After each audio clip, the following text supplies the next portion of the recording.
విమానాలు కనిపెట్టినప్పుడు చాలా మంది ప్రయాణం చేయడానికి భయపడుతున్నారట పురుషులు కూడా.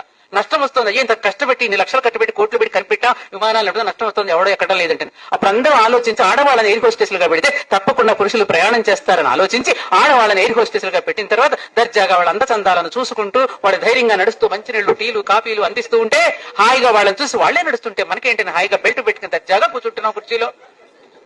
సక్సెస్ అయ్యింది ఆ విధంగా. అవును మరి అంతటి ధైర్యం స్త్రీగా. అందుకనే పంచ పాండవులు కుంతీదేవి కూడా వాళ్ళు ఉన్నారు, ధైర్యంగా నిద్రపోయేవారట వాళ్ళు. అంతటి ధైర్యము సాహసం మన స్త్రీలో ఉంది. కాబట్టి ఈ సందేశాన్ని మనకు బోలెడంత ఆధునిక పరికరాలు బోలెడు వచ్చాయి స్త్రీలకి. గ్రైండర్లు వచ్చేసాయి, ప్రెషర్ కుక్కర్స్ వచ్చేసాయి. ప్రెషర్ కుక్కరే కాదు, కరెంట్ ఆన్ చేసి అన్నం వండేస్తున్నాం ఇవాళ.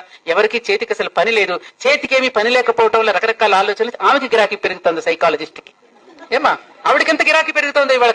కౌన్సిలింగ్ సైకాలజిస్టులకు ఉన్నంత గిరాకీ వాళ్ళు ఎవరికీ లేదు, సైకాట్రిస్ట్ కి సైకాలజిస్ట్ కి. అక్కడికి వెళ్ళిపోతున్నారు, ఎందుకంటే టైం ఖాళీగా ఉంటుంది, ఏం పని లేదు కదా.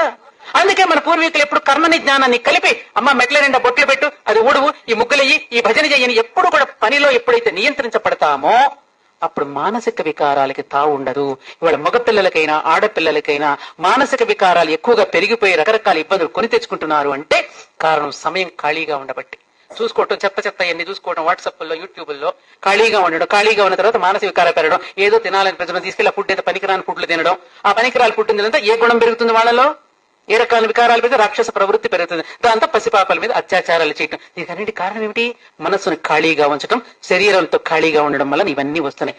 ఆడపిల్లలు కూడా ఐఎమ్ సారీ వాళ్ళ మహిళా సాధికారతను పెట్టుకుని అంటం తప్పో రైటో నాకు తెలియదు, కానీ ఆడపిల్లలు కూడా మగపిల్లల్ని బాగా రెచ్చగొడుతున్నారు. ఈ విషయం కూడా నేను ఒక పెద్దదానిగా మీ అందరికీ చెప్తున్నానమ్మా. ఇది కేవలం ఆడపిల్లలే గొప్ప, మగపిల్లలంతా చెడిపోయారని కూడా నేను అంటలేదు. ఇవాళ ఆధునిక కాలంలో ఆడపిల్లలు కూడా స్త్రీత్వాన్ని కోల్పోతున్నారు, మాతృత్వాన్ని కూడా కోల్పోతున్నారు. అది కోల్పోతే ప్రమాదం వాళ్ళకే. ఈ విషయాన్ని మాత్రం నేను ధైర్యంగా, నన్ను తిట్టుకున్నా సరే, నన్ను ఏమన్నా సరే, ఇది మాత్రం నేను ఖచ్చితంగా నేను చెప్పదలుచుకున్నాను. కేవలం మగపిల్లలు అనకండి, ఇవాళ మగపిల్లలే కుదురుగా ఉంటున్నారు ఆడపిల్లల కంటే. వాళ్లే సిగ్గుపడుతున్నారు కొన్ని విషయాల్లో. ఇది వాస్తవం. నీకు ఇచ్చిన స్వేచ్ఛ, అమ్మ చెప్పినట్టుగా నీకు ఇచ్చిన స్వేచ్ఛకి, నీకు ఇచ్చినటువంటి స్వాతంత్రానికి దాన్ని ఎందుకు నేను తల్లిదండ్రులు చదివిస్తున్నారు? ఎందుకు నేను హైదరాబాద్ పంపించి నేను హాస్టల్లో పెట్టి చదివిస్తున్నారు? పిచ్చి వేషాలు వేయడానికా? దేనికి ఎందుకు పెట్టారు? ఆమె చెప్పిన సంప్రదాయం ఎందుకు పెట్టారు? దానిలో విలువ ఏమిటి? దానికి ఎందుకు చేయాల్సి వచ్చింది ఆ విధంగా? తేలిగ్గా పెట్టలేదే, వాళ్ళ ఊరికి అనవసరంగా పెట్టలేదు. దానిలో ఎంత సైన్స్ ఉంది, ఎంతో శాస్త్రీయత ఉంది మన పెద్దలు చెప్పినటువంటి మాటల్లో. అందుకని ఇవన్నీ కూడా మనం గ్రహించుకోగలిగినప్పుడే మహిళా సాధికారత. అసలు సాధికారత లేనిది ఎప్పుడమ్మా? నామరూపాలిచ్చి బయటికి పురుషుడిని మనం పంపిస్తున్నాం. మీ ఆయన రైలుకి ఎక్కుతుంటే ప్రయాణం అవుతుంటే ఏం చేస్తున్నావు నువ్వు? ఏమంటే మీకు ఇదిగో పెరుగన్నం పెట్టాను, రొట్టెలు పెట్టాను, మీ ప్యాంటు షర్టు సూట్ కేసులో పెట్టాను, టవల్ కూడా పెట్టాను, సాక్స్ కూడా పెట్టాను, ఖర్చీఫ్ కూడా పెట్టాను, మీ మందులు కూడా పెట్టానండి, జాగ్రత్త నామరూపాలిచ్చి నువ్వు పంపిస్తున్నావు. ఆవిడ